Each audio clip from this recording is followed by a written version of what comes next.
హరే కృష్ణ. ప్రతి ఒక్క భక్తులకి పేరు పేరున మీ అందరి పాదాలకి నా శిరసాభివందనాలు. దయచేసి ప్రతి ఒక్కరు నన్ను పెద్ద మనసుతో నన్ను ఆశీర్వదించండి.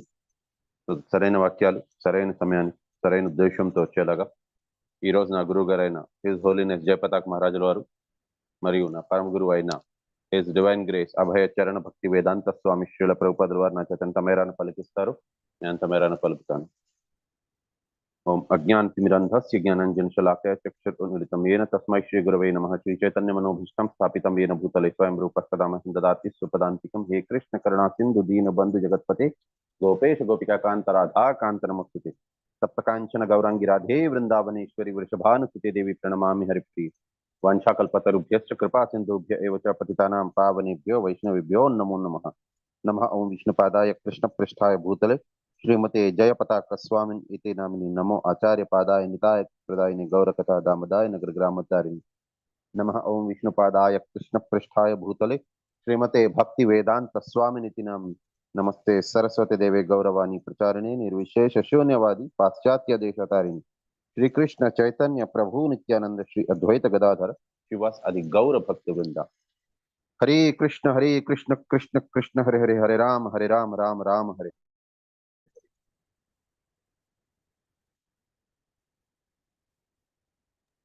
हरे कृष्ण प्रभु जी, धन्यवाद.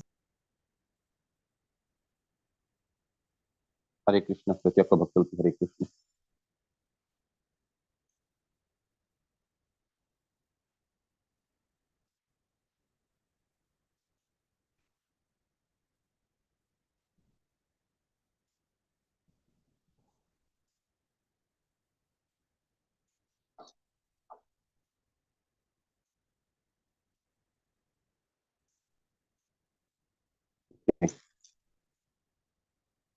సో అందరికీ కూడా భక్తి శాస్త్ర తెలుగు 3వ క్లాస్కి స్వాగతం. సో ఇంతకుముందు క్లాస్లో మనం మొదటి అధ్యాయం 1 నుంచి 22వ శ్లోకం దాకా మొదటి అధ్యాయంలో చదువుకున్నాము.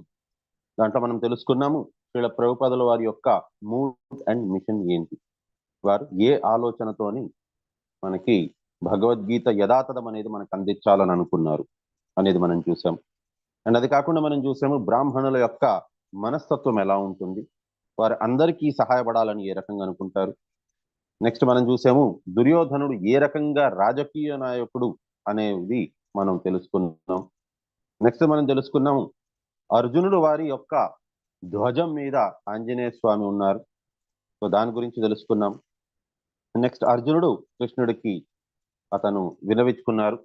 సో యుద్ధ క్షేత్రం మధ్యలోని ఉభయ సేనల మధ్యలోని పట్టుకెళ్ళమని చెప్పని. సో అది కాకుండా వైష్ణవులు ఏ రకంగా ఉండాలి, వారి మానసికత్వం అనేది ఏ రకంగా ఉండాలి అనేది మనం తెలుసుకున్నాము. అండ్ ఎస్పెషల్లీ టెంపుల్ ప్రెసిడెంట్స్ లాంటి వారు వారికి ఏంటి అని అంటే భక్తితో పాటు వారికి శాస్త్రంతో పాటు శస్త్రం ఇది కూడా పరిజ్ఞానం కూడా ఉండాలి. శస్త్రం అని అంటే ఇక్కడ కత్తితోని పొడి చేయడాలు అలాంటిది కాదు. సో ఒక టెంపుల్ ప్రెసిడెంట్ కి ఉండవలసిన క్వాలిటీ ఏంటి అని అంటే వారికి భక్తుల మీద ప్రేమ, వారి పట్ల జాలి, మమత అనేది ఉండాలి. అట్ ది సేమ్ టైం వారికి ఏంటి అని అంటే కొద్దిగా అథారిటేటివ్ గా కూడా ఉండాలి. సో ఎవరైతే అభక్తులు వచ్చి వారితోని మాట్లాడేదానికి ప్రయత్నిస్తారో వాళ్ళని కౌంటర్ చేయగలిచేలాగా ఉండాలి.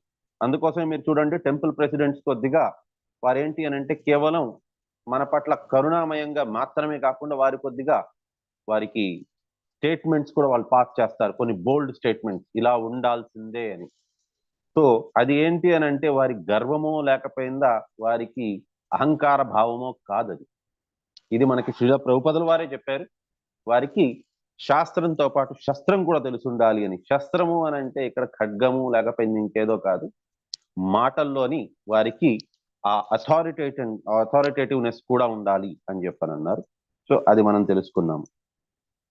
సో ఓవరాల్ గా మనకి మొదటి అధ్యాయం, నా వాయిస్ అందరికీ క్లియర్ గా వినిపిస్తుంది కదా? ఎవరైనా ఓకే థ్యాంక్ యూ. ఒకవేళ ఎక్కడైనా వినిపించట్లేదు, ఏదైనా కరెక్ట్ గా లేదు అని అంటే దయచేసి అన్మ్యూట్ చేసుకొని నాకు చెప్పండి, సో దట్ నేను కరెక్ట్ చేసుకుంటాను. ఎక్కడైనా అర్థం కాకపోయినా సరే కూడా అడగచ్చు. అఫ్ కోర్స్ మీ అందరికీ తెలిసే ఉంటుంది, బట్ స్టిల్. సో ఇక్కడ ఏంటి అంటే నెక్స్ట్ మనం దుర్యోధనస్ డిప్లొమసీ.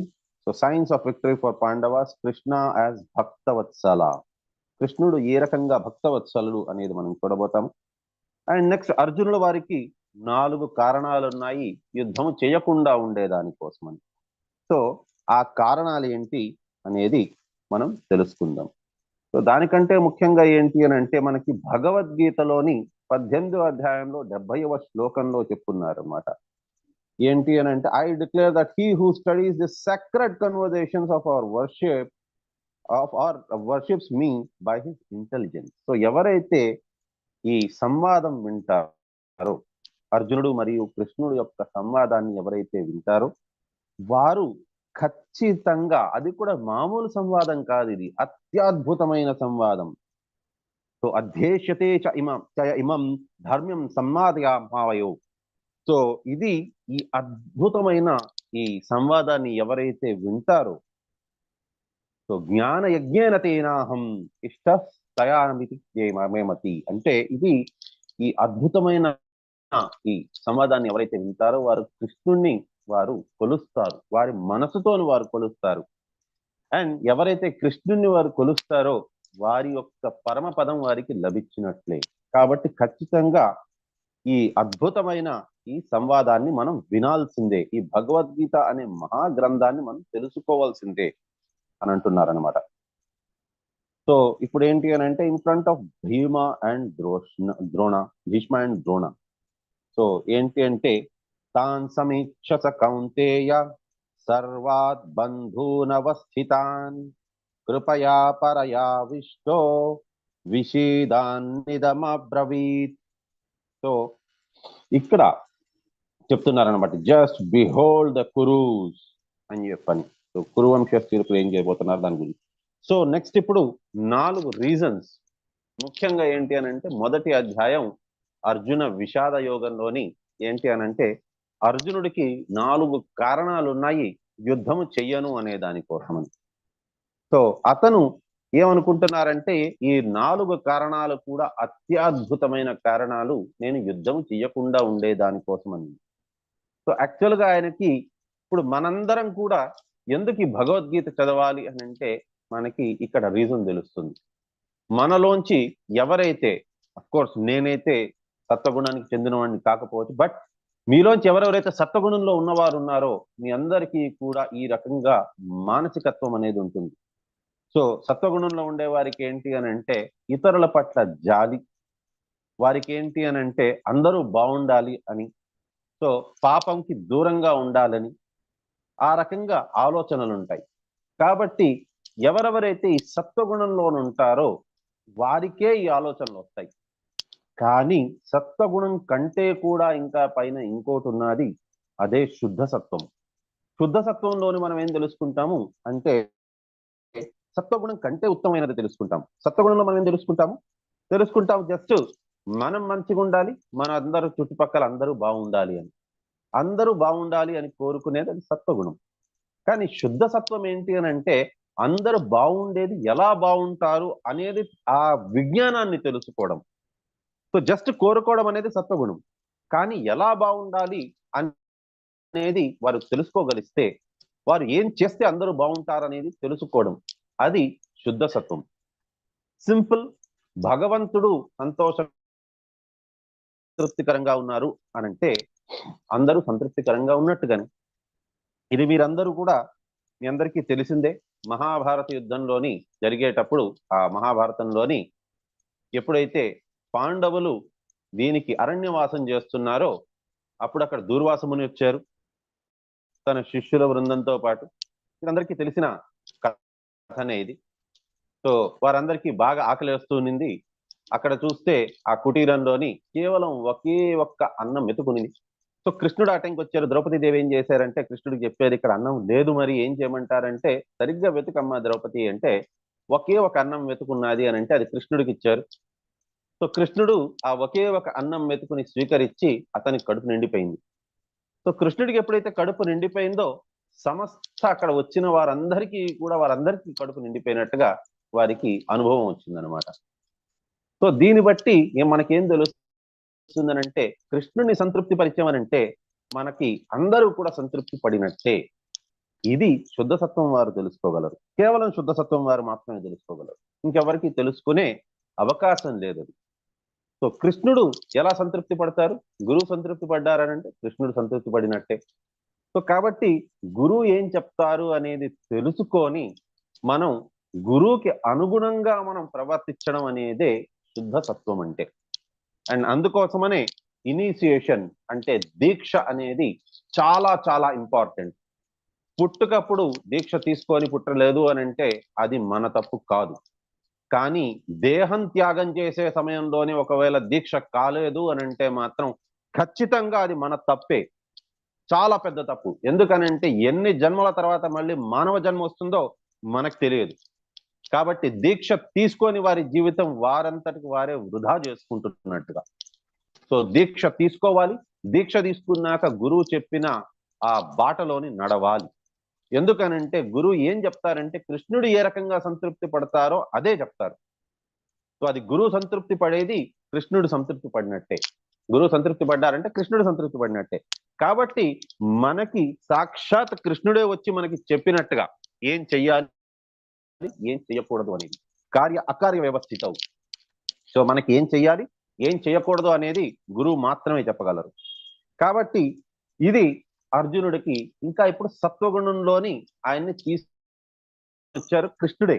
యాక్చువల్ గా అర్జునుల వారు శుద్ధ సత్వంలో ఉంటారు, కానీ ఆయన్ని సత్వగుణంలోకే తీసుకొని వచ్చారు భగవంతుడు. ఎందుకు అనంటే మనకి అర్జునుల వారి మాధ్యమంగానే మనకి భగవద్గీత తెలియజేయాలి అనే ఉద్దేశంతో. ఏంటి అనంటే మొదటిది కంపాషన్, కరుణ. నెక్స్ట్ ఎంజాయ్మెంట్, సుఖము లేదు అని. సో ఎంజాయ్మెంట్ అంటే ఏంటి? మొదటిది కరుణ, నా స్వజనుల మీద నేను ఏ రకంగా నేను దాడి చేయగలను అని చెప్పనేది. రెండోది సుఖము లేదు. ఇప్పుడు మీలోంచి ఎవరైనా మంచి ఉద్యోగాన్ని సంపాదించుకున్నారు, లేకపోయిందా బాగా ధనాన్ని ఆర్జించుకున్నారు, లేకపోయిందా ఏదైనా మంచిది ఏదైనా జరిగిందని అంటే మీరు సత్వరంగా దాన్ని మీ స్వజనులకు చెప్పాలనుకుంటారు. కానీ అదే మీ స్వజనుల్ని మీరే దూరం చేసేశారు అని అంటే ఎవరితో చెప్పుకోగలరు మీరు? కాబట్టి అర్జునుల వారిది కూడా అదే బాధ అనమాట. ఏంటి అని అంటే యుద్ధంలో నేను గెలుపొందాను అని అంటే నేను ఒక ధర్మ సంస్థాపన చేయించాలి అనే ఉద్దేశంతో నేను గెలుపొందుతున్నాను. కానీ ఆ ధర్మాన్ని నేను నిలబెడుతున్నాను అని చెప్పని నేను ఎవరితో చెప్పుకోవాలి? నా పితామాతోని, నా గురువుతో నేను చెప్పుకోవాలి. కానీ నా గురువుని, నా పితామాని నేను సంహరిస్తున్నానంటే ఇంకెవరితో చెప్పుకోగలను? కాబట్టి నాకు సుఖము లేదు అని అంటున్నారు. మూడోది ఏంటి అని అంటే పాపాన్ని నేను దాని పాపాన్ని నేను ఆర్జించుకుంటున్నాను అని అంటున్నారనమాట. కాబట్టి నేను చేయలేను అని అంటున్నారనమాట. కాబట్టి నా వల్ల ఇది కాదు అని. నెక్స్ట్ డిస్ట్రక్షన్ ఆఫ్ డైనాసిటీ అంటే కులం నాశనం చేస్తున్న వాడిని అవుతాను నేను అని అంటున్నారనమాట. So first the compassion. When the son of Kunti, Arjuna, saw that all these different grades of friends and relatives, he became overwhelmed with compassion. తన స్వజనులను ఎప్పుడైతే చూశారో, తన బంధు మిత్ర పరివారాలందరినీ చూశారో, తన గురువుని చూశారో, తన తాతగారిని చూశారో, అప్పుడు ఆయనకి చాలా చాలా హృదయం ద్రవించిపోయింది. సో ఆయన బాధపడిపోతున్నారు. నాకు వద్దు, ఈ యుద్ధం కోసం అనేసనా నేను చూసింది, నా వారితో, నా స్వజనాలతో నేనా యుద్ధం చేయాల్సింది అని చెప్పని ఆయనకి ముందు జాలనిపించింది. నెక్స్ట్ సుఖము లేదు అనేసరి.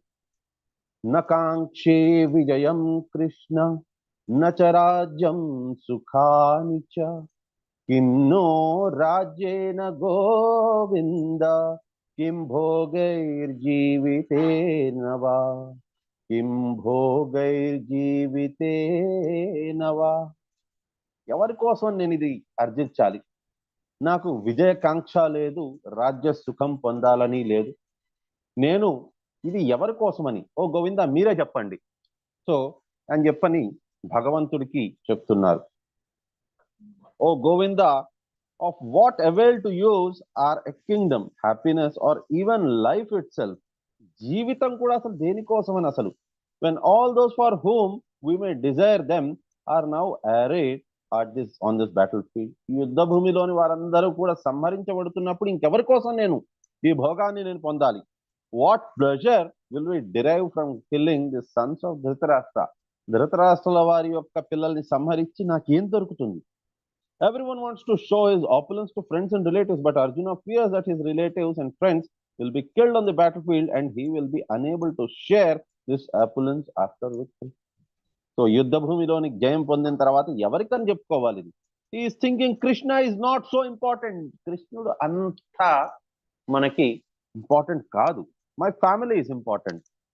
సో ఎవరైతే ఇప్పుడిప్పుడే కనిష్టాధికారులు ఉంటారో, ఎవరెవరైతే ఇప్పుడే భక్తిలోకి వస్తారో వారు ఏమనుకుంటారంటే కృష్ణుడు కూడా ఇంపార్టెంటే, కానీ ముందు నా స్వజనులు నాకు ఇంపార్టెంట్, నా వారు నాకు ఇంపార్టెంట్. నా వారిని నేను సుఖపెట్టిన తర్వాత, వారిని ఆనందపెట్టిన తర్వాత, వారిని సంతృప్తికరం చేసిన తర్వాతనే నేను కృష్ణుడి గురించి ఆలోచించగలను. కానీ కృష్ణుడే చూసుకోగలరు ఇవంతా కూడా అని చెప్పని వారికి తెలియదు. యాక్చువల్గా ఎవరైతే కొద్దిగా అడ్వాన్స్గా వస్తారో వారు అవశ్య రక్షివే కృష్ణ అని తెలుసుకుంటారు. నేను కృష్ణుడిని సంతృప్తి పరిచానంటే కృష్ణుడు నా కుటుంబాన్ని, నన్ని, ప్రతి ఒక్కరిని కూడా సంతృప్తి పరచగలరు. సో ఇక్కడ ఏంటి అని అంటే ఒక మొక్కకి దాని మొదళ్ళని, దాని మీద మనం నీళ్లు పోసాము అని అంటే మొక్క అంతటికి కూడా అది 1 minute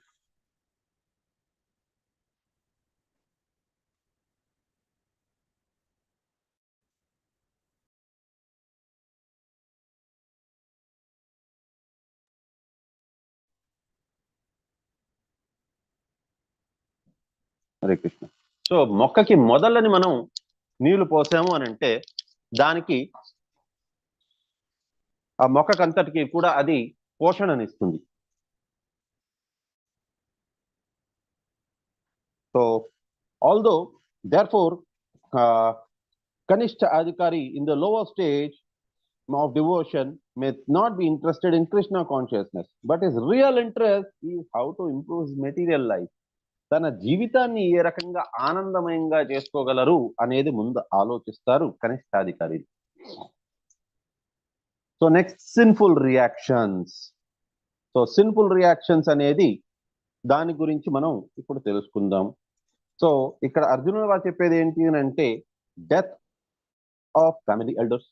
సో ఎప్పుడైతే అతను యుద్ధ భూమిలోని తన శత్రు వంశం వారినందరినీ కూడా నాశనం చేస్తారో వారు వారి కుల వృద్ధులు అన్నమాట.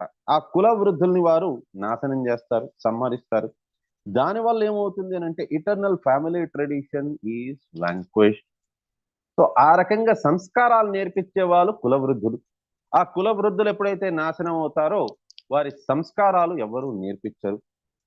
సంస్కారాలు నేర్పించినప్పుడు ఫ్యామిలీ బికమ్స్ ఇన్వాల్వ్డ్ ఇన్ ఇర్రిలీజన్. అధర్మములోనే వారందరూ కూడా కూరుకుపోయి ఉంటారు. వారికి ఎందుకంటే సంస్కారాలు తెలియదు. ఇప్పుడు కులంలో జరుగుతున్నది ఏంటి? కలశూద్ర సంభవ సంస్కారాత్ భవే ద్విజ బ్రహ్మ జానాతి ఇది బ్రాహ్మణ.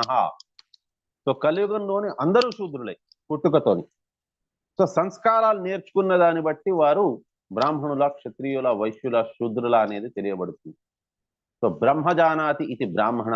బ్రహ్మజ్ఞానం తెలుసుకున్నవాడు మాత్రమే బ్రాహ్మణుడు, అంతేగాని బ్రాహ్మణ కులంలో పుట్టిన వారు బ్రాహ్మణులు కారు. కలియుగంలోని అందరూ శూద్రులే పుట్టుక నుంచి. సో ఇప్పుడు ఏంటి అని అంటే మనకి కులం ఒకవేళ నాశనం అయితే, కుల వృద్ధులు నాశనం అయ్యారు అని అంటే సంస్కారాలు నేర్పించేవారు ఉండరు. సంస్కారాలు నేర్పోయేసరికి వారు ఏం చేస్తారంటే వారికి ఏం చెయ్యాలో ఏం చెయ్యకూడదో తెలియదు. ఏం చెయ్యాలో ఏం చేయకూడదో తెలియనప్పుడు వారు అన్ని సమ్మతమే అనుకుంటారు. అధర్మములోనే వారు కూరుకుపోయి ఉంటారు.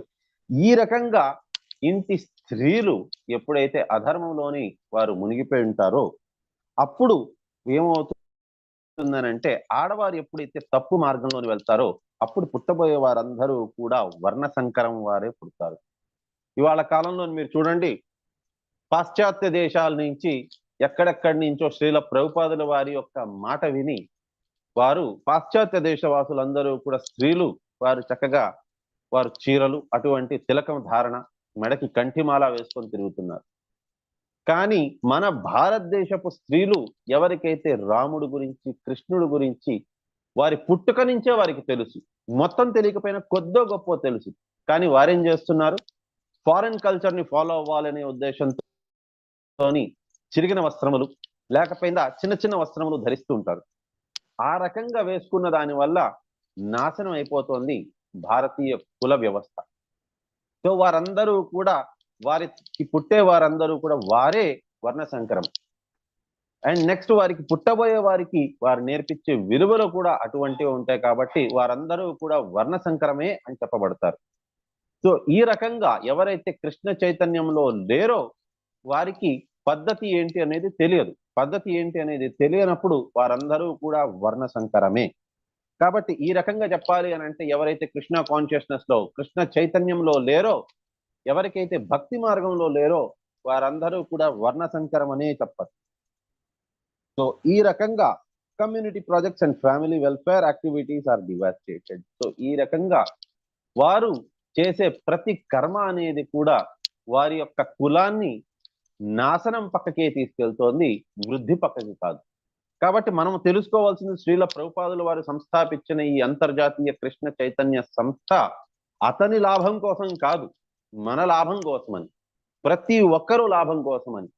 మనం చేసే ప్రతి ఒక్క కర్మ కూడా అకర్మ కిందకివ్వాలి, భగవంతుని సంతృప్తి పరిచే దానికోసం మనం చేయగలచాలి. ఈ రకంగా మనమందరం కూడా మన జీవితాన్ని సార్థకం చేసుకోవాలి అనే ఉద్దేశంతో శ్రీల ప్రభుపాదుల వారు ఇది సంస్థాపించారు, అంతర్జాతీయ కృష్ణ చైతన్య సంస్థని. సో ఇది చెప్పిన తర్వాత Arjuna caste aside his bow and Aorus, his mind overwhelmed with grief. ఈ రకంగా అతను తన చేతిలో ఉండే గాంధీవాన్ని మరియు ఆ బాణాలన్నింటినీ కూడా తన రథం మీద పక్కన పెట్టేశారు. చాలా చాలా కుంగిపోతూ బాధతోని కుమిలిపోతూ. Being an associate of Lord Krishna, Arjuna was above all ignorance. But Arjuna was put into ignorance on the battlefield of Kurukshetra just to question Lord Krishna. So ఇక్కడ అర్జునుల వారికి ఎందుకు ఈ తెలివితేటల్ని కమ్మేలాగా చేశారు అని అంటే దానికి ఒక కారణం ఉంది. ఏంటి అని అంటే అర్జునుడికి ఈ తెలివితేటల్ని కమ్మివేసింది ఎందుకు అని అంటే కేవలం ఒకే ఒక కారణం. ఏంటి అని అంటే అతను ఈ ప్రశ్నలు ఇది కృష్ణుణ్ణి అడగాలి అనేసని. అర్జునుడు కృష్ణుని అడిగిన దాని వల్ల ఏమవుతుంది అని అంటే దానివల్ల మనందరికీ కూడా భగవద్గీత అనేది మనందరికీ తెలుస్తుంది. ఆ ఉద్దేశంతో కృష్ణుడు అర్జునుల వారికి ఈ తెలివితేటలు కమ్మేలాగా చేశారనమాట.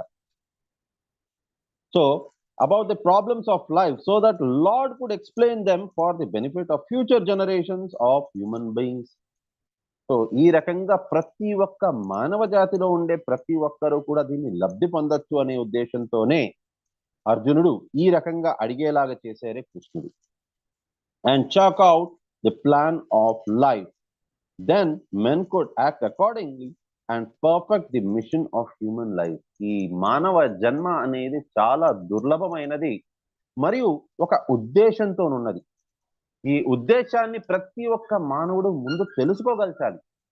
మానవులు ఈ ఉద్దేశాన్ని తెలుసుకోకుండా ఈ జీవితం యొక్క ఉద్దేశం కేవలం ధనాన్ని సంపాదించడం, కొద్దిగా ఏదో సౌకర్యాలను పొందడం, వారి పిల్లల్ని చదివించడము, మళ్ళీ వాళ్ళు ఏదో కాస్త పిల్లల్ని కనేయడం, ఈటింగ్, స్లీపింగ్, మేటింగ్, డిపెండింగ్, ఆహార, నిద్ర, భయ, మైథున్యం అనేది మిగతా పశు పక్షులు కూడా చేస్తున్నాయి.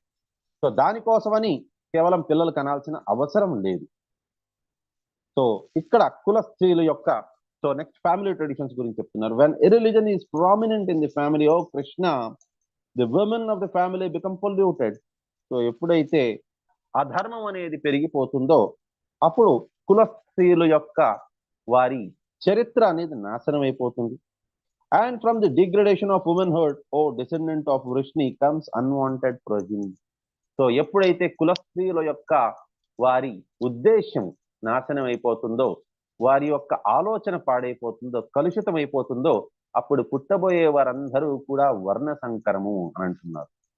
సో అందుకోసమే మీరు చూడండి, భూమాత మరియు మదర్ టంగ్ అంటారు. భాష అనేది కూడా మాతృభాష అని అంటారు. పితృభాష అని ఎందుకు అన్నారు? ఎందుకు అని అంటే తల్లికే ఈ గొప్ప అవకాశం ఉంది, ఈ యొక్క ఒక సదవకాశం ఉన్నది నెక్స్ట్ ప్రత్యోత్పత్తి చేసేదానికోసమని. వారిలోని ఈ తెలివి పాడు చేసేయగలిసే గుణం కూడా వారిలోనే ఉంటుంది. ఒకవేళ ఎవరైనా సరే కూడా మంచి తెలివితోని, మంచి ఉద్దేశంతోని వాళ్ళ పిల్లలకి మంచి ఇది నేర్పించారు అని అంటే, సంస్కారాలు నేర్పించేవారైతే వాళ్ళ పిల్లలు బాగా షైన్ అవుతారు, మంచి వృద్ధిలోకి వస్తారు. అందుకోసమే ఇంట్లోని తండ్రి కంటే కూడా తల్లి ఉండడం చాలా ఇంపార్టెంట్. ఎందుకంటే తల్లే నేర్పించగలరు. ఈ సదవకాశాలు అంతా కూడా తల్లి చేతిలోనే ఉంటుంది. తండ్రికి ఏంటి అని అంటే ధనం అర్జన చేయడము, అవి మాత్రం తండ్రి యొక్క ముఖ్య ఉద్దేశం. బట్ ముఖ్యంగా ఏంటి అని అంటే పిల్లలకి ఎవరికైనా మంచి గుణాలు రావాలి అని అంటే వారి తల్లి బట్టే వస్తుంది. కాబట్టి ఇక్కడ స్త్రీలు మంచి దీంట్లోనే ఉండాలి, మంచి ఆలోచనతో ఉండాలి. స్త్రీలు ముఖ్యంగా వారు భక్తులై ఉండాలి అని అంటున్నారు. సో ఎవరైతే భక్తులు కాని స్త్రీలు అవుతారో వారు స్వతహగా వారు ఏ రకమైన మంచి కార్యములు చేయలేరు. వారికి పుట్టబోయే వారందరూ కూడా వర్ణ సంకరమే. As the children are very prone to be misled, women are similarly very prone to degradation. So ఎవరికైతే పిల్లలకి సరైన మార్గ నిర్దేశం అనేది ఇవ్వగలిచే వారు లేకపోతే చుట్టుపక్కల పిల్లలు తప్పు త్రోవ తీసుకోవడం అనేది చాలా చాలా ఈజీ అయిపోతుంది. అండ్ స్త్రీలు కూడా పురుషులు ఒకవేళ తప్పుదారిలో వెళ్ళినా సరే కూడా వారు ఇంకొకరికి గైడెన్స్ ఇచ్చేంత పరిస్థితిలోని ఎక్కువగా ఉండరు. ఎంతైతే తల్లి ఉండగలరో అంత ఎక్కువ గుణం తండ్రిలోనే ఉండదు. కాబట్టి స్త్రీలకి చాలా చాలా ఇంపార్టెంట్ గుణం ఇది, వారు కరెక్ట్ దారిలో ఉండడం అనేది. సో ఒకవేళ స్త్రీలు కానీ సరైన దిశానిర్దేశం ఇవ్వలేకపోతే వారు సరైన వారు కాదు. అందుకోసం ప్రతి స్త్రీలు ఎస్పెషలీ భక్తిలోనే ఉండాలి. సో అందుకోసం మీరు చూడండి, కృష్ణ కాన్షియస్నెస్ లోని ఎక్కువ మంది స్త్రీలే ఉంటారు. మన భారతదేశంలోని స్త్రీలకి ఏంటి అని అంటే ఎయిదర్ డివోషన్ లో ఉన్నవాళ్ళు లేదంటే డివోషన్ లో లేని వాళ్ళు. డివోషన్ లో ఉన్న వాళ్ళు ఏంటి అని అంటే ప్రాపర్ గా వారికి తెలుసు భక్తి ఏ రకంగా ఉండాలి, వాళ్ళ పిల్లల్ని ఏ రకంగా వాళ్ళు పెంచాలి. Just 1 minute.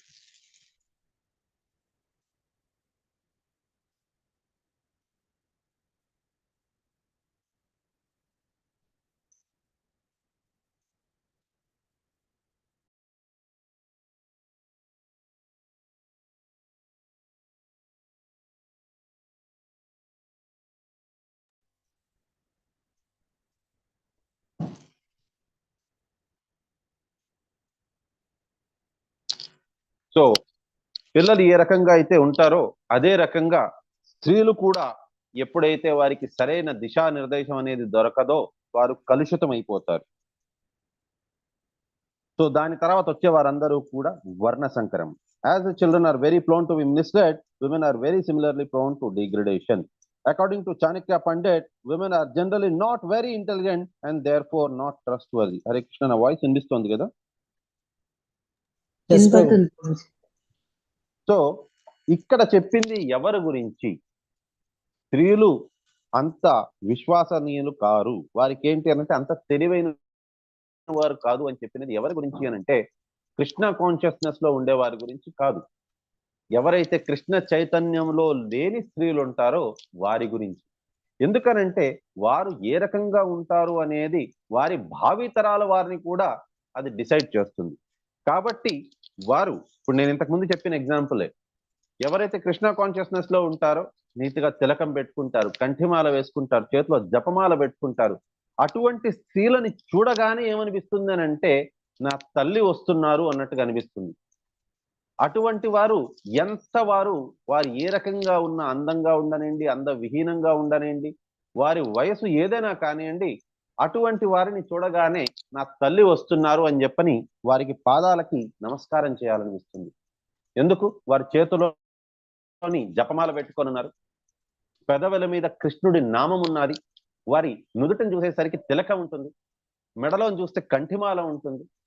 వారిని అసలు ఒక దేవి రూపంలోనే అక్కడ కనిపిస్తారనమాట. ఎప్పుడైతే ఇస్కాన్ లోని స్త్రీలు ఈ రకంగా జపం చేస్తూ ఉంటారో, నడుస్తూ ఉంటారో, వారిని చూస్తే ఒక దేవి స్వరూపం లాగా కనిపిస్తారు, ఒక తల్లి స్వరూపం కనిపిస్తుంది.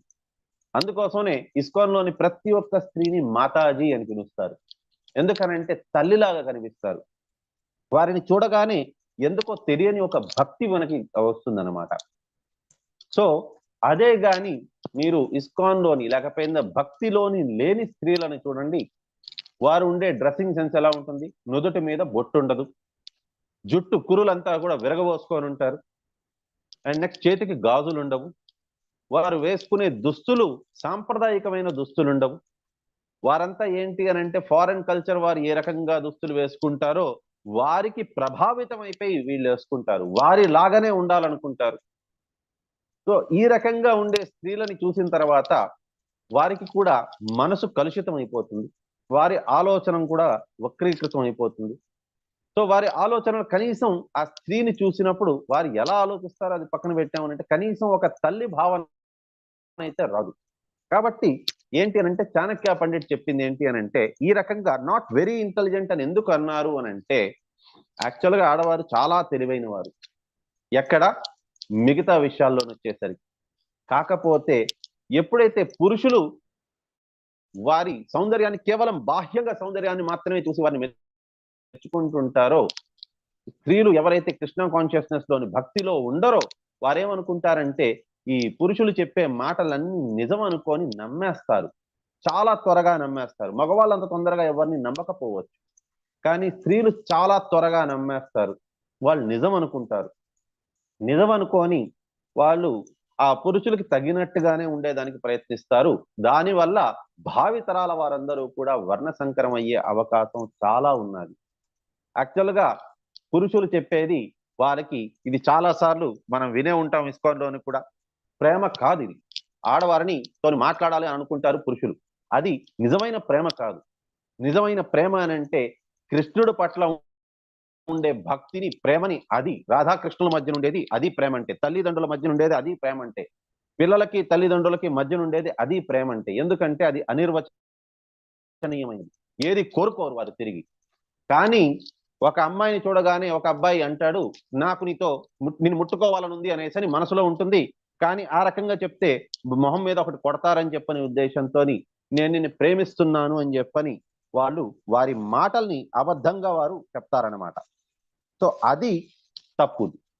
సో ఈ రకంగా ఆ మాటలని నమ్మేస్తారు అమ్మాయిలు. సో ఈ రకంగా నమ్మిన దాని వల్ల వారికి ఏమవుతుంది అంటే వారు తెలివైన వారు కాదు అనేసని అందుకోసం చాణక్య పండిట్ చెప్తున్నారు. So Chanakya Pandit says, never trust the politician and woman.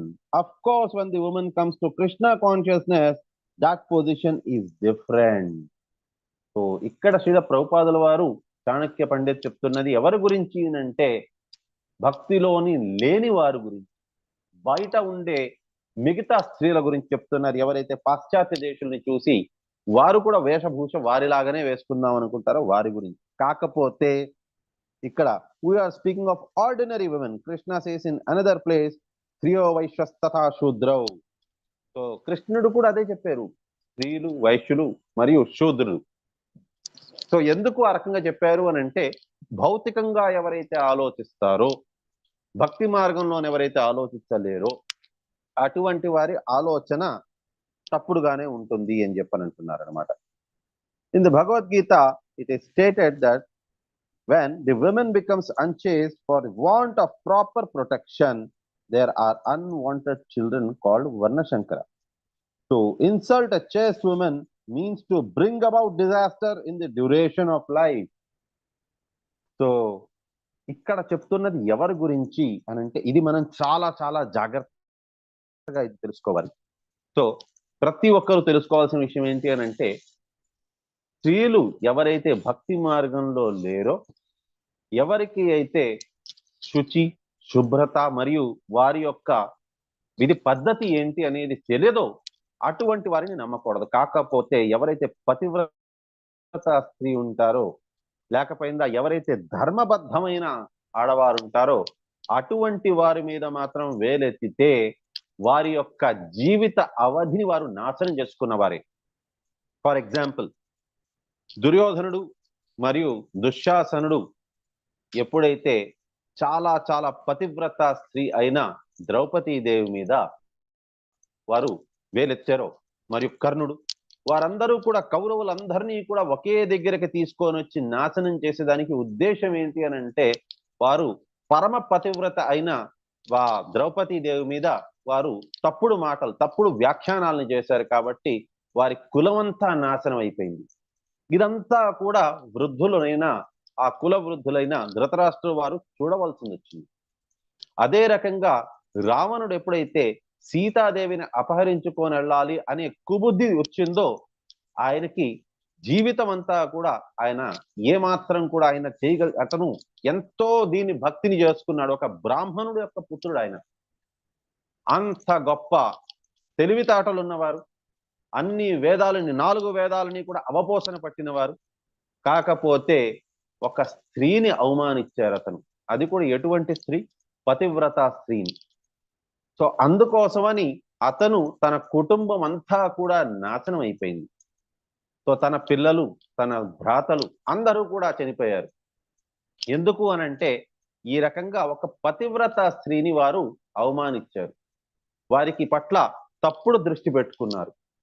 కాబట్టి ఎవరైతే స్త్రీల పట్ల తప్పుడు దృష్టితో ఉంటారో, అది కూడా స్త్రీలంటే ఎవరైతే పతివ్రత స్త్రీలు ఉంటారో వారి పట్ల తప్పుడు దృష్టి పెట్టుకున్నారు అని అంటే వారికి కూడా నాశనం తప్పదు అని చెప్పని మనకి చెప్తున్నారు శ్రీమద్ భాగవతంలోని.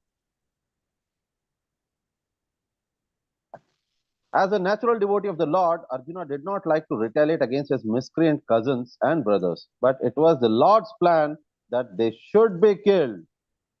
So, కృష్ణుడు అర్జునుడు ఇక్కడ వద్దనుకున్నా సరే కూడా, అర్జునుడు క్షమించేద్దామని అనుకున్నా సరే కూడా, ఒక పతివ్రత స్త్రీని అవమానించిన పాపం వల్ల కృష్ణుడు అందరినీ అక్కడ పిలిచి వారిని సంహరిద్దాము అని అనుకున్నారు.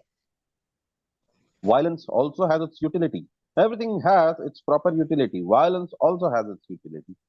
సో ప్రతి ఒక్క దానికి ఏదో ఒక ప్రాముఖ్యత అనేది ఉంటుంది. అదే రకంగా రౌద్రం అనే దానికి కూడా ఇక్కడ ఒక ప్రాపర్ యూటిలిటీ అనేది ఉన్నది. రౌద్రం అనేది మనం ఎక్కడ పడితే అక్కడ ఉపయోగించకూడదు. రౌద్రం అనేది కూడా ఒక ఆభరణం. దాన్ని కేవలం చూపించుకునే దానికోసం అని మాత్రం ఉపయోగించాలి. రౌద్రం అనేది ప్రతి దగ్గర ఉపయోగించుకోకూడదు. The other side, Duryodhana, why he did not think in that way? Why Arjuna is thinking? Because he is a devotee. కేవలం అర్జునుడికి ఎందుకు ఈ ఆలోచన వచ్చింది? దుర్యోధనుడికి ఎందుకు రాలేదు? కనీసం 5 గ్రామాలు ఇవ్వాలంటే కూడా ఆయన ఏమన్నారు అని అంటే, ఒక సూది యొక్క కొన భాగం ఎంతైతే ఉంటుందో అంత భాగం కూడా నేను ఇవ్వను అని అన్నాడు. ఆయనకి ఎందుకు ఈ ఆలోచన రాలేదు? అర్జునుడికి మాత్రమే ఎందుకు వచ్చింది అని అంటే, అర్జునుల వారు ఒక గొప్ప భక్తుడు కాబట్టి ఆయనకి ఇటువంటి ఆలోచన వచ్చింది. That is the difference. A devotee thinks like that. A devotee does not like to kill anyone, even an ant. So many atrocities were done on him. Still, when the question of killing came, he was not very happy. No, this is Vaishnava. He is ready to excuse even the greatest enemy. అర్జునుల వారి మీద, పాండవుల మీద ఎన్నెన్ని యత్నాలు చేశారు. So as per మనకి చాణక్య నీతి ప్రకారంగా and even మనుశాస్త్ర ప్రకారంగా కూడా ఆకతాయిలు అనే వారిని సంహరించేయచ్చు, డైరెక్ట్ గా సంహరించేయచ్చు. సో ఇప్పుడు పాండవుల మీద ఎన్నెన్ని హత్యాయత్నాలు జరిగాయి. వాళ్ళుండే ఇంటిని, లాక్షాగ్రహాన్ని కాల్చేశారు. నెక్స్ట్ ఇతనికి భీముడికి తన బాల్యం టైంలోని అతనికి విషం ఇచ్చి చంపేయాలనుకున్నారు. తన భార్యని అపహరించుకొని వెళ్ళిపోదామని అనుకున్నారు. అండ్ నెక్స్ట్ యుద్ధంలోని వారికి ఉండే దీనిలో అంతా కూడా, జూదంలోని వారికి ఉండే సామ్రాజ్యాన్ని అంతా కూడా చాలా తప్పుడుగా వాళ్ళు అధికృతం చేసుకున్నారు. సో ఈ రకంగా అన్ని రకాలుగా యత్నం చేశారు. కానీ ఇంత చేసినా సరే కూడా అర్జునుల వారికి ఒకటే ఆలోచన ఉంది, క్షమించేద్దాం, వదిలేద్దాం, వారిని ఈ ఒక్కసారి క్షమించి పడేద్దాం అన్నట్టుగా ఆలోచిస్తున్నారు. కానీ దుర్యోధనుడు ఇన్ని పాపాలు చేసినప్పటికీ కూడా వాళ్ళకి 5 గ్రామాలు కూడా ఇచ్చేదానికి వారు అనుకోవటం లేదన్నమాట. ఇది ఒక భక్తుడికి, ఒక అభక్తుడికి ఉండే difference. The devotee of the Lord does not retaliate against the wrongdoer, but the Lord does not tolerate any mischief done to the devotee by the miscreants. భక్తులనే వారి యొక్క లక్షణం ఏంటి అని అంటే, వారు ఎదుటివారు వారికి పట్ల ఎంత వారు చాలా అధర్మపూర్వకంగా ప్రవర్తించినా సరే కూడా భక్తులనే వారు ఎదుటి వారిని క్షమించేయాలనుకుంటారు. సరే వదిలేద్దాం, ఈ ఒక్కసారికి వారిని క్షమించేద్దాం అని అనుకుంటారు. కానీ భక్తులు క్షమించేయాలనుకున్నా సరే కూడా భగవంతుడు మాత్రం క్షమించరు. భక్తులను ఎవరైతే అవమానిస్తారో, భక్తులను ఎప్పుడైతే, అందుకోసమనే అన్నిటికంటే 10 మనకి పొరపాట్లు, పద్మపురాణం ప్రకారంగా 10 పొరపాట్లు ఏవైతే మనం చెయ్యకూడదో దాంట్లో అన్నిటికంటే ముందు ఉంటుంది భక్తులని దూషించడం అనేది. అది ఎప్పటికీ కూడా చెయ్యకూడదు. ఎంత భక్తిని అర్జించినా సరే కూడా మనం భావ అనే స్టేజ్కి వచ్చినా సరే కూడా మనం ఒకవేళ భక్తులను కానీ అవమానించాము అని అంటే ఆ స్టేజ్ నుంచి తీసుకొని మనం ఒక అభక్తుడు అయిపోయేదానికి అవకాశం కూడా ఉన్నది. కాబట్టి మోస్ట్ ఇంపార్టెంట్ థింగ్ ఏంటి అని అంటే ఎప్పటికీ కూడా భక్తులని అవమానించడం కానీ వారిని తక్కువగా వారి గురించి మనం మాట్లాడుకోవడం కానీ ఎప్పటికీ చేయకూడదు. సో ఇక్కడ అలా చేశాము అని అంటే ఎక్కడైనా సరే కూడా అలా చేశాము అని అంటే దానికి వారు భక్తులు ఒకవేళ దానికి మనం వారు ఇది తీసుకోవాలనుకున్నా అనుకోకపోయినా సరే కూడా వారితో ప్రతీకారం తీసుకోవాలి అని అనుకున్నా అనుకోకపోయినా కూడా భగవంతుడు మాత్రం క్షమించరు. మనందరికీ కూడా అంబరీష్ మహారాజ్ గురించి స్టోరీ తెలుసు మనకి. సో ఎప్పుడైతే దుర్వాసముని అంబరీష్ మహారాజ్ని అతను శపించాలి అని అనుకున్నారో అప్పుడు భగవంతుడు సైతం అంబరీష్ మహారాజ్ని ప్రొటెక్ట్ చేసే దానికోసం దుర్వాస మహాముని మీద అతను తన సుదర్శన చక్రాన్ని వెనక్కి ఇది ముందు నెట్టాలి అనేసని దాన్ని కనీసం వద్దు అన్నట్టుగా అనుకోలేదు ఆయన. సో అతను తన సుదర్శన చక్రాన్ని పంపించేశారు. సో కాబట్టి అది అంత గొప్ప భక్తుడు ఎవరు? దుర్వాసముని. అతని మీద కూడా సుదర్శన చక్రాన్ని విడిచిపెట్టాలా వద్దా అనేసి ఆలోచించలేదు అతను. అలాంటిది మనలాంటి వారు ఎప్పుడైతే భక్తులను మనం దూషిస్తామో మనకి గతి ఇంకేమవుతుంది. కాబట్టి ఎప్పటికీ కూడా భక్తుల్ని దూషించడం అనేది ఎప్పటికీ చేయకూడదు. So the lord can excuse a person on his own account, but he excuses no one who has done harm to his devotees. So భక్తులను ఎవరైతే వారు అవమానిస్తారో లేకపోతే వారికి ఇబ్బంది కలిగిస్తారో వారిని మాత్రం భగవంతుడు ఎప్పటికీ క్షమించరు. Therefore the Lord was determined to kill the miscreants, although Arjuna wanted to excuse them. అర్జునుల వారిని క్షమించాలనుకున్నప్పటికీ కూడా భగవంతుడు ఆ దుష్కృతి చేసిన వారిని క్షమించదలుచుకోలేదు. If you insult his devotee, the devotees may excuse, but Krishna will not excuse. మనం ఒకవేళ భక్తులను ఎవరైనా దూషించాలనుకుంటే ఆ భక్తుడు మనల్ని క్షమించవచ్చు, కానీ భగవంతుడు క్షమించరు. This is Krishna's position. అందుకోసమని కృష్ణుడు భక్త వత్సలుడు అనిపిస్తారు. Therefore be careful to insult a devotee. ఎప్పటికీ కూడా ఒక భక్తుడిని ఎప్పటికీ దూషించవద్దండి. A devotee may excuse you, but Krishna will not excuse you. Krishna is so strict. కృష్ణుడు అంత స్ట్రిక్ట్. తనని ఎవరైనా ఏమైనా సరే కూడా క్షమించేస్తారేమో, కానీ తన భక్తుల్ని ఎవరైనా ఏమైనా అన్నారంటే మాత్రం క్షమించరు. He cannot tolerate any insult to his devotee. తన భక్తులకి ఎవరైనా సరే కూడా దూషిస్తున్నారు, వాళ్ళని అవమానిస్తున్నారు అంటే కృష్ణుడు అది తట్టుకోలేరు. Therefore this arrangement of fighting Arjuna wanted, no, let them be excused. Krishna wanted, no, you must fight, you must kill them. అర్జునుడు ఇక్కడ క్షమించాలనుకుంటున్నారు. వదిలేద్దాం కృష్ణ, వాళ్ళని క్షమించేద్దాం, కావాలంటే వారికి రాజ్య సుఖం వారినే పొందుకోనియండి, ధృతరాష్ట్రుడు వారి పిల్లల్ని ఆ రాజ్య భోగాన్ని కూడా అనుభవించనియండి అని అంటే కృష్ణుడు మాత్రం లేదు, నువ్వు యుద్ధం చెయ్యాల్సిందే. ఎందుకు ఇక్కడ చెప్తున్నారు కృష్ణుడు అన్నిసార్లు అని అంటే కృష్ణుడికి ఇది నచ్చదు. తన భక్తుల్ని ఎవరైనా అవమానించడం అనేది కృష్ణుడికి నచ్చదు. ఇక్కడ మనం తెలుసుకున్నాం, discuss Arjuna's first 4 reasons for not fighting. కృష్ణుడు తోని అర్జునుల వారు ఆ 4 కారణాలు ఏం చెప్పారో దాని గురించి తెలుసుకున్నాం. Listed the progressive steps leading towards destruction of the dynasty. So కుల నాశనం అనేది ఏ రకంగా అవుతుంది అనేది మనం స్టెప్ బై స్టెప్ తెలుసుకున్నాం. Discussed appropriate and inappropriate applications of the statement women are not generally very intelligent. మనం ఇక్కడ తెలుసుకున్నాము స్త్రీలు తెలివైన వారు కాదు అని అంటే ఇక్కడ వారి శ్రీల ప్రభుపాదుల వారి యొక్క ఉద్దేశం ఏంటో అది తెలుసుకున్నాం. Discuss the principle of utility of violence in retaliation to battle of Kurukshetra, Dharmakshetra and current issue of religion violence with reference to corresponding verses and analogies. So మనం ఇక్కడ తెలుసుకున్నాము, సో ఎక్కడెక్కడ మనం వైలెన్స్ అనేది మనం ఇన్వాల్వ్ చేయాలి అనే దాని గురించి తెలుసుకున్నాం. Bhagavad-gita is spoken by the Lord so that human society can be perfectly organized from all angles of vision, politically, socially, economically, philosophically and religiously. So Bhagavad Gita కృష్ణుడు చెప్పింది ఏంటి, ఎందుకోసం చెప్పారు అని అంటే మానవులందరూ కూడా వారు ఏదైనా కావచ్చు వారి జీవిత విధానం దాన్ని పర్ఫెక్ట్ గా వారు ఏ రకంగా వారు తీర్చిదిద్దుకోగలరు అనే దాని గురించి చెప్పారు. From any point of view, human society can be reformed by the Krishna consciousness movement. So వారు దేంట్లోనైనా సరే కూడా ఉండొచ్చు, వారు ఏ వృత్తిలోనైనా ఉండొచ్చు, కానీ ఆ వృత్తిలోని ఒక పద్ధతి వారు నేర్చుకోవాలి అని అంటే వారు కృష్ణ చైతన్యంని ఉండి తీర్చుకోవాల్సిందే వారు అని చెప్పండి. సో ఇక్కడతోని మనము ఈ క్లాస్ విరామం తీసుకుందాం. మళ్ళీ వచ్చే వారం మనం మళ్ళీ కలుద్దాం. సో ఎవరికైనా ఏదైనా డౌట్స్ ఉన్నాయంటే మీరు అడగచ్చు. బట్ ఐఎమ్ ష్యూర్ టెంపుల్లోని మీకు ఏ రకంగా తీర్చిదిద్దారు అని అంటే మీకు వీటి మీద మీకు అందరూ కూడా ఆల్రెడీ అందరూ కూడా సిద్ధహస్తులు అయ్యే ఉంటారు ఈ పాటి. ఎవరికైనా ఏదైనా డౌట్స్ ఉన్నాయంటే స్టిల్ అడగచ్చు, ఆర్ మనం ఇక్కడతో విరామం తీసుకుందాం. ఓకే. వాంఛాకల్పతరుభ్యశ్చ కృపా సింధుభ్య ఏవ చ పతితానాం పావనేభ్యో వైష్ణవేభ్యో నమో నమః. అనంత కోటి వైష్ణవ వృంద की जय. नमः. శ్రీ హరిదాస్ ఠాకూర్ की जय.